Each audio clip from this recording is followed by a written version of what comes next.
So now we are at the chart. We are in the FDAX future in 10th of October, just finished. So we built a balanced day.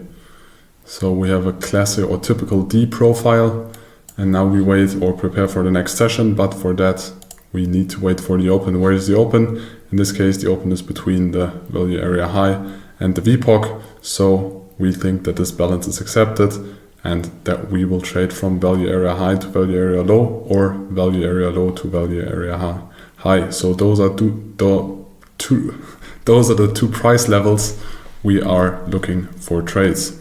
But first we need to stay in the value area range for more than 30 minutes. So first hour has passed, so we stayed in there. So the acceptance of the value area is very high. So we can also check smaller time frames if we find some setups on the value area low for long or on the value area high for short.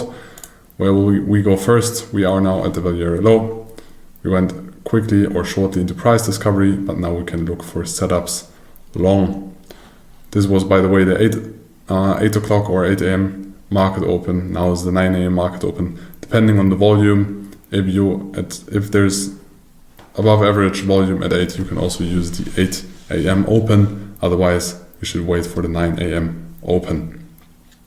So now we try to trade the balance. So we look for a long trade on the bottom and check if the price moves to the upside. And yes, it does. First, it tests the bottom a second time, and then at some point it moves to the upside. So now at the upside of the previous day's value area, we will check for short trades. What will happen? We have a reaction at the value area high.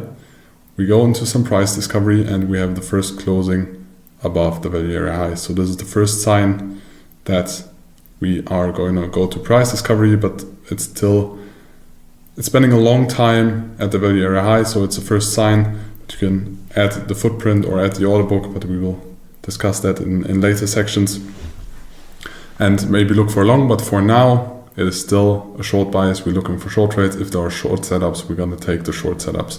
So on the long setup on the bottom, we will take the stop loss above the maximum stop loss. That's the biggest one you can take, is the stop loss below the previous day low.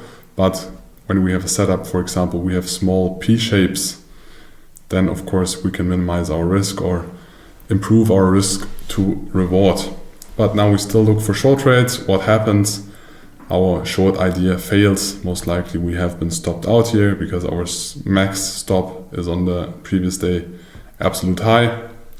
Happens sometimes.